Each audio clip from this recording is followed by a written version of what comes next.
Ang mga arkanghel ay mga sugo ng Diyos Ama. Sila ay ginawa upang isakatuparan ang kanyang kagustuhan. Ang mga tinagurian ng mga mandirigma ng uri ng anghel sa langit at lupa ay ang mga arkanghel. Sila rin ay ginawa upang maging tagahatid ng mensahe sa sangkatauhan. Sa libro ng Enoch ay 7 ang nabanggit na arkanghel. Sila ay sila Michael, Gabriel, Rafael, Uriel, Raguel, Remi, Fanuel, Azarel o si Cyril. Ngunit ano nga ba ang mga ilan sa kanilang mga naisakatuparan? Kaya naman mga katinaggalog, samahan po ninyo ako upang ating sama-samang alamin kung sino-sino nga ba ang mga arkanghel at ano ang kanilang isinakatuparan na utos ng Diyos Ama. Si Lucifer at Michael. Di ba't pamilyar na tayo sa kwento ng isa sa pinaka maganda sanang arkanghel na walang iba kung hindi si Lucifer. Ngunit dahil nga ito ay nilamon ng kanyang pride sa halip na gawin ang kautusan o ang kalooban ng Diyos Ama, ito ay nag-aklas pa kasama ang marami-raming mga anghel na kanyang nabuyo ay sila ay dumigma at nag-aklas dahil ninais nila na sila ang makakuha ng trono. Sa kabilang panig naman, ang arkanghel na si Michael ay hindi nagustuhan ang mga kaganapan. Kaya naman sa digmaan sa kalangitan, si Michael at si Lucifer ay nagtapat. Walang ikinaiba ang digmaang ito sa kalangitan sa agawan naman ng yaman at kapangyarihan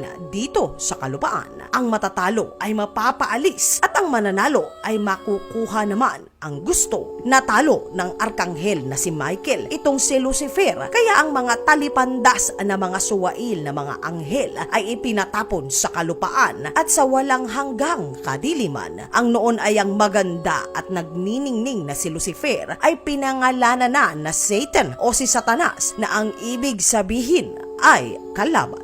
Arkanghel Rafael at ang mga dyablo. Sa libro pa rin naman ng Enoch ay makikita ang kwento ng arkanghel na si Rafael at ang pakikipagdigma nito sa demonyong si Azazel. Dito nakasaad ang sinapit ng diablong si Azazel sa kamay naman ng mga arkanghel. Nakasaad sa banal na aklat na sa utos mismo ng Diyos Ama ay itinali nitong si Rafael ang mga paa at kamay ng demonyong si Azazel at ito ay itinapon sa hukay na punong-puno ng matutulis na mga bato. Ito ay inilibing doon ng buhay at doon ito ay maghihintay ng walang hanggan hanggang sa oras na ito ay itapo naman sa dagat-dagatang apoy at siya ay susunugin din ng buhay.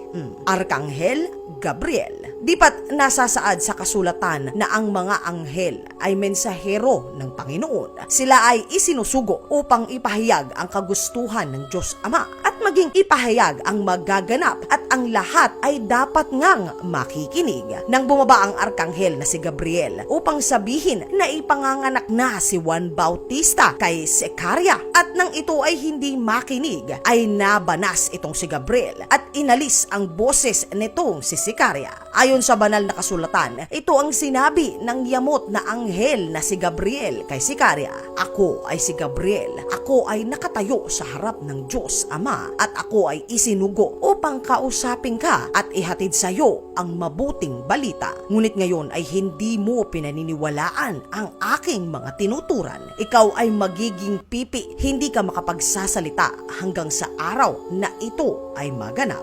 Magandang balita na naging bato pa. Ang arkanghel na si Uriel. Nang mag-asawahan ang mga fallen angel at ang mga anak ng tao, isa ang arkanghel na si Uriel sa 4 na mga anghel na hindi natuwa. Isa ito sa 4 na nagsumamo sa Diyos Ama na itama ang mga kaganapang ito. Ayon sa banal na kasulatan, itong si Uriel ay tila ba konserbatibo at ito ay ayaw na ayaw sa mga lahing anghel at mga mortal na tao. Ang tinutukoy sa kasulatang ito ay ang lahi ng mga Nephilim o yung mga lahi ng mga higante. Ayon kay Uriel na ang pagiging ignorante ay hindi palusot upang makaalpas. Kaya isa sila sa mga nagpetisyon sa Diyos Ama na kasama ng mga masasamang tao ay gunawin ang mundo. Kaya nga ang naging resulta sa utos ng Diyos Ama ay pinaulan ni Uriel sa kalupaan ng matindi. Ito ay nagresulta ng baha at naglinis sa kalupaan ng lahing kanilang kinaayawan. Ang arkanghel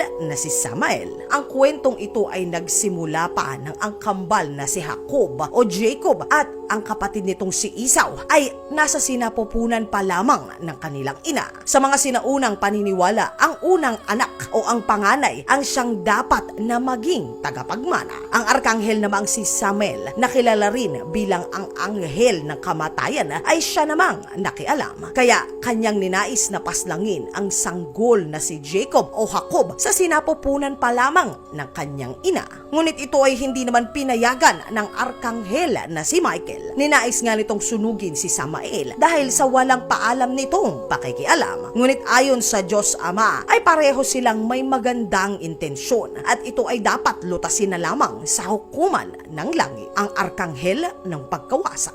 Ayon sa banal na kasulatan ng panahon ng namumuno ang haring si David, ay may isang arkanghel ng pagkawasak na nais na wasakin ang buong Jerusalem. Kasama na nito ang kanyang mga kawan at handang-handa na upang talaga namang durugin ang nasabing bayan. Ngunit kahit pa nga sila ay gigil na, ay hindi sila maaaring magpasya ng sila lang. Kinakailangan nila ng permiso mula sa Diyos Ama sa kung ano man ang gagawin nila. Ngunit sa awa ng Poong May Kapal, ito mismo ay ang nagsabi na hindi nila ito maaaring gawin, kaya hindi natuloy ang madugusan ng pagwasak sa bayan ng Jerusalem.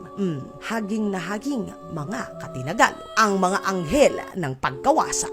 Hindi lamang ang Biblia ang banal na kasulatan, mga katinagalog. Sa mga kapatid nating mga Muslim, ang Quran ay ang kanilang banal na aklat. Samantalang sa mga kapatid naman natin na mga Jews o mga Hudyo, ang tinatawag nila sa banal na aklat ay ang Tanakh. Iba-iba rin ang bersyon ng Biblia nating mga Katoliko. Isa sa pinakakilala ay ang King James Version. Ang kwentong ito ay nagmula naman sa Tanakh. Ayon dito ay ang Diyos Ama ay isinugo ang anghel ng kamatayan upang lipunin ito ang mga sundalo na kalaban naman ng mga Israelita. Kung maaalala, ang isa sa pinakabantog na malakihang pamamaslang na ginawa ng mga arkanghel ay ang pagpaslang nito sa mga panganay na anak ng mga lehitimong taga-Ehipto. Maisip ang parehong malaking pamamaslang ang naganap sa kasaysayan. Sasakupin sana ng hukbo ng Sebakerib ang Jerusalem ng ika-701 BC. Ngunit iba ang naganap. Ayon sa kasulatan ng isinugo ng Panginoon ang mga anghel ng pagkawasak at inubos nito ang 185,000 na mga kawan ng kalaban. Kaya hindi natuloy ang pagsakop nito sa bayan ng Jerusalem. Ang arkanghel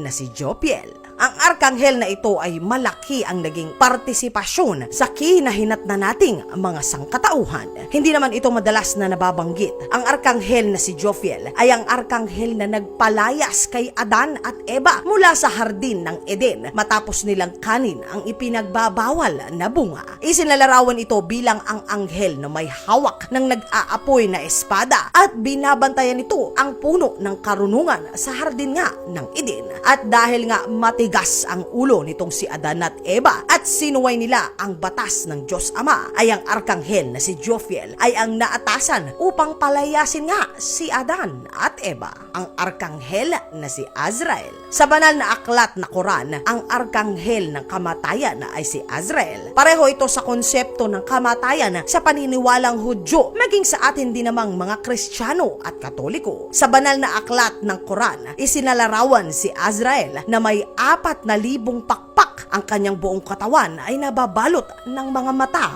at dila. Arkanghel Michael. Ayon sa kasulatan ng Jude 9, ang arkanghel na si Michael ay nakipagdigma sa mga diablo at mga demonyo para naman sa kaluluwa nitong si Moises. Ayon sa diablo na dapat ay sa kanya ang kaluluwa nitong si Moises sa kadahilanan na ito ay namuhay daw bilang isang Egyptian na napakamakasalanan bago pa ito naging sugo ng Diyos. Ngunit ito ay hindi naman sinang-ayunan ng mga anghel sa kalangitan. Si Moises ay tagapaglingkod ng Diyos Ama. Kaya naman ang Ama ay isinugo ang arkanghel na si Michael upang kunin hindi lamang ang kaluluwa nitong si Moises, kundi maging ang laman nito o ang kanyang katawan. Ito ay mula sa gigil na mga demonyo. Kayo po ba, mga katinagalog, ay naniniwala sa mga anghel? Kung oo o hindi, ay isulat lamang ang inyong sagot sa comment section sa ilalim upang sa sama-sama naman po itong nating basahin. At yan ang kwento ng mga nakakatakot na mga archangel. Sana po kahit papaano ay napaisip po kayo. Magkita-kita pong muli tayo sa mga susunod pang makabuluhang mga talakayan.